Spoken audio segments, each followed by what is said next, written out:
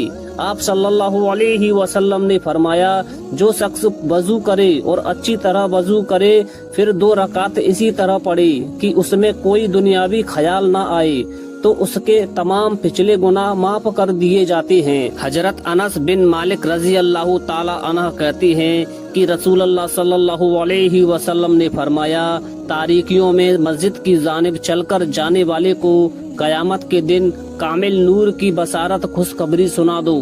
بیٹھ کر نماز پڑھنا جائز ہے لیکن اس کی اجازت مخصوص حالت میں ہے۔ جو شخص قیام اور سجدہ پر قادر ہو تو اس کے لیے قیام یعنی کھڑا ہونا فرض ہے۔ اگر قیام کے کچھ حصے پر قادر ہے پورے قیام پر قدرت نہیں تو جتنی دیر قیام کر سکتا ہے یعنی جتنی دیر کھڑا رہ سکتا ہے اتنی دیر قیام کرنا ضروری ہے۔ اگر سجدے پر قدرت نہیں تو ایسے شخص سے قیام ساقط ہے۔ قیام پر قادر نہ ہونے کی صورت میں اگر زمین پر کسی بھی ہیئت تشہد تورک تشہد میں عورتوں کے بیٹھنے کا طریقہ آلتی پالتی مار کر رکوع اور سجدہ کی قدرت ہو تو زمین ہی پر بیٹھ کر نماز ادا کرنا ضروری ہے۔ کرسی پر بیٹھ کر نماز ادا کرنا جائز نہیں۔ اگر قیام پر قدرت ہے لیکن گھٹنے کمر میں شدید تکلیف کی وجہ سے سجدہ کرنا طاقت سے باہر ہو جائے یا وہ شخص جو زمین پر بیٹھنے پر قادر ہے مگر رکوع اور سجدہ پر قدرت نہیں رکھتا تو ایسے حضرات کو زمین ہی پر بیٹھ کر نماز ادا کرنا چاہیے۔ کرسیوں کا استعمال کراہت سے خالی نہیں کیونکہ اس میں بلا ضرورت صفوف میں خلل، اغیار کی عبادت گاہوں سے مصاحبت اور مسنون طریقے کے خلاف ورزی پائی جاتی ہے۔ اگر زمین پر کسی بھی ہیئت میں بیٹھنا دشوار ہو تو کرسی پر نماز ادا کی جا سکتی ہے۔ شریعت نے اشارے سے نماز ادا کرنے والے کے لیے رکوع اور سجدہ میں بس ایک فرق رکھا ہے، رکوع میں تھوڑا جھکنا اور سجدے میں اس سے زیادہ جھکنا۔ حدیث شریف اور بزرگوں کے فرمانات سے ثابت ہے جب کوئی بندہ کرسی پر بیٹھ کر نماز ادا کر رہا ہو تو اس کے ہاتھ رکوع اور سجدہ دونوں میں جانگوں پر ہی رکھنے چاہیے۔ اکثر دیکھا جاتا ہے کہ کچھ لوگ رکوع میں تو ہاتھ جانگوں پر رکھتے ہیں لیکن سجدہ کے وقت انہیں ہوا میں اٹھا لیتے ہیں، یہ طریقہ صحیح نہیں ہے۔ سجدے میں سر کو زیادہ جھکانا ہی اصل فرق ہے، نہ کہ ہاتھوں کو فضا میں اٹھانا۔ اگر کوئی سجدے میں ہاتھوں کو جانگوں سے ہٹا لیتا ہے یا ہوا میں لٹکا دیتا ہے تو یہ شریعت اور بزرگوں کی تعلیم کے خلاف ہے۔ اللہ تعالیٰ کا فرمان ہے، تجربہ تو اللہ سے ڈر جتنا بن پڑے۔ رسول اللہ صلی اللہ علیہ وسلم نے فرمایا، کھڑے ہو کر نماز پڑھو، اگر اس کی طاقت نہ ہو تو بیٹھ کر، اور اگر اس کی بھی طاقت نہ ہو تو پہلو کے بل لیٹ کر پڑھ لو۔ بیٹھ کر نماز پڑھنا شرعی طور پر جائز ہے، مگر صرف اس وقت تک جب باقی ہی کوئی معقول عذر ہو۔ بغیر اس کی وجہ کے فجر نماز بیٹھ کر پڑھنا درست نہیں، لیکن نفل نماز بیٹھ کر پڑھ سکتے ہیں، چاہے صحت مند ہو۔ اللہ تعالیٰ سے دعا ہے کہ آپ کی زندگی میں خوشیوں کا سما کرے، آپ کو ہر مشکل میں آسانی دے اور آپ کی تمام دعائیں قبول کرے۔ ناظرین، کمنٹ باکس میں اللہ تعالیٰ کے 99 ناموں میں سے ایک نام ضرور ٹائپ کریں۔ ملتے ہیں ایک نئے ویڈیو کے ساتھ، تب تک کے لیے اللہ حافظ۔